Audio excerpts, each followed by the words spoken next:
We haven't been taught to do that. That's the problem. We have this weird approach, we have this weird view of negative emotions. Like some of us think, oh, positive all the time, That leads to delusion. Falling down doesn't mean that you're done. Falling down doesn't mean that it's over. Falling down doesn't mean that you're dead. Falling down is a reckoning. Or you step up in a situation and you lead and you do the right thing and you begin to realize you're different, you're unique, you're special. Your self-worth begins to change and you believe over the time in your life. You're pushing and you're pushing and you're pushing and you're pushing and you're doing everything right. You're tired, you're exhausted, and ain't nothing happening. Yet that word is what you're waiting for yet. It's no different because we've messed up, because you fell off the wagon, you've been on alcohol and drugs, and you gave up on life, you dropped out, or you've been to jail 1 time, 2 times, 3 times. And you really want your dream to happen and you're putting in your work and nothing's happening yet. Some of us get so absorbed in our negative emotions that they, in some ways, exonerate us from making progress.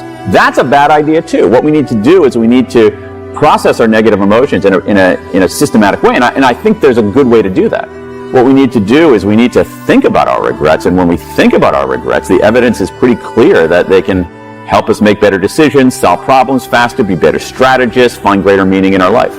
What I had this giant database of regrets, and I would look on my computer screen and see them listed there, and you know what? It wasn't that much of a downer because I felt like people were trying to make sense of it. An opportunity! Something that is given to all of us. Something to help us to build up that will give us ultimate satisfaction and knowing that we're not done yet.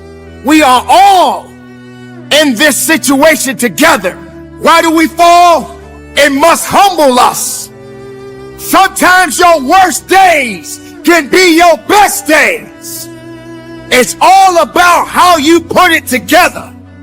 You have to be man enough or woman enough to save yourself. Enough with being afraid. There's some interesting research on this. One of the things that we think about disclosure of our vulnerabilities and our setbacks and so forth is that people will like us less. And in fact, they actually like us more when we do that. And so I actually had a lot of respect for people willing to disclose and willing to explain. And I felt like I was actually helping them make sense of this regret. So it wasn't that much of a downer.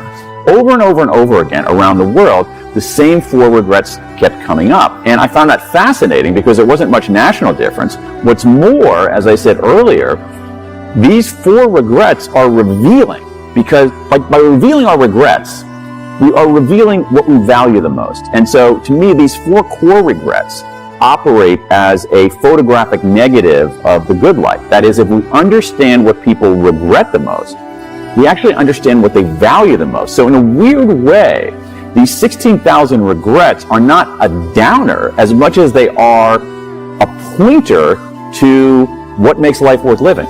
Enough of running away. Enough from hiding from your truth. Ladies and gentlemen, this moment in your life right now does matter. Sometimes you are going to lose. Sometimes you are going to hurt. Sometimes you're going to want to quit. You must be better than that. You must be stronger than your excuses. You must be stronger than your circumstances. You must be stronger than your fears.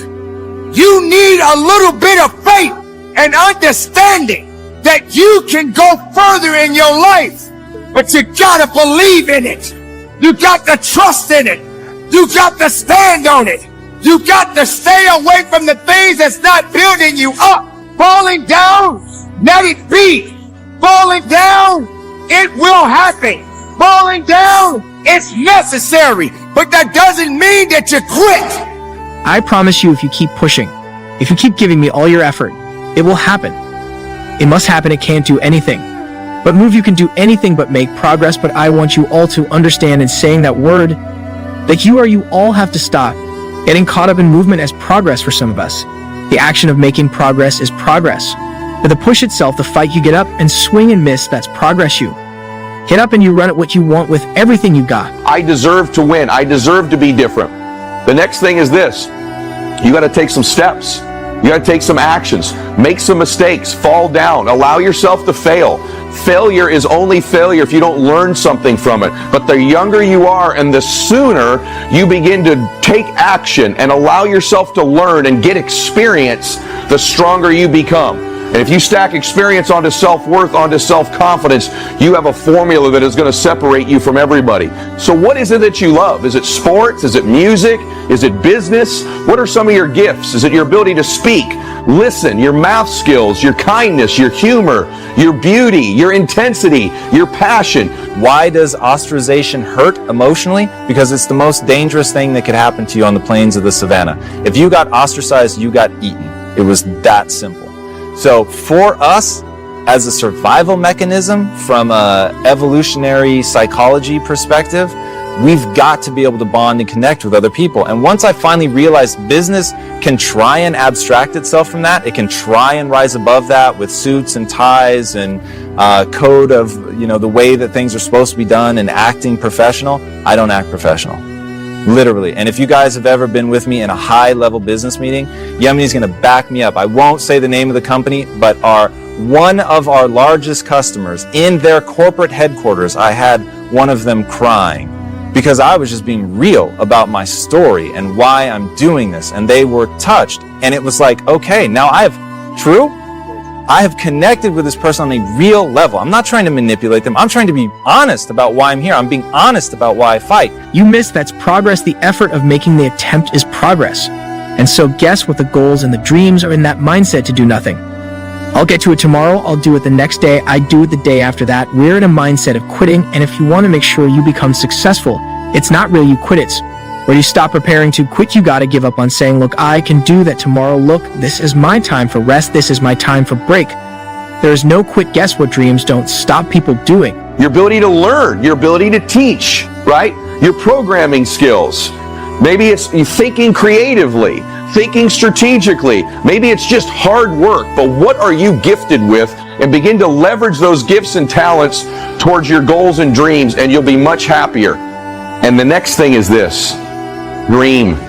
I want you dreaming. I want you picturing your life. I live oceanfront here, and when I was a little boy, I used to walk on this beach and say, someday we're going to live there. Someday I'm going to have that house. There was nothing in my family that told me we should live somewhere like this. That my family wasn't big dreamers. They're just good people doing good things in their life, but no one thought about owning jets or multiple homes or the beach. But I started dreaming. I started thinking big. I'm standing on the beach. My home is right up there. And this entire process started with just a thought in my mind of living here. When I was much younger, I walked on this beach with my then girlfriend, and I began to think about living here one day, and it opened a space in my mind as a young man about what would it be like to live oceanfront. I didn't know. Now, that was weird for me in the beginning. It was weird for me to reveal so much of my truthful self because I really had to accept being rejected. I had to put myself out there in a vulnerable way because they could have laughed and been like, that's so ridiculous. What do you know about business? You're just a kid. But they don't. It's all about humans. Humans. If you are dealing with humans, don't fall prey to the structure that people try to put around it. It won't work long term. In you right now is the ember of something you don't want to admit to yourself. I promise you. And if you let me interview you long enough, I will get to that thing. And you will resist me trying to get to that thing for a very long time. First, you'll give me a bullshit answer. First, you're going to tell me that you want to be happy. That's useless. I need to know what makes you happy. I need to know how you plan to be happy. Okay? When people say generically that they want to be happy, they might as well tell me that they want a hit of meth. You have the nerve to think or to ask yourself why you're not successful, and you see it happen every day on Monday morning. Somebody's going to get up and they get a hand in their resignation going to a new job on Monday morning. Somebody going to get uplifting more than you on Monday morning. Somebody going to get up running faster than you on Monday morning. Somebody going to get up with their name higher than the draft and you on Monday morning. Somebody's going to be getting that scholarship that you could have got. That's what on Monday morning somebody's going to get up whiffling to take that test.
you.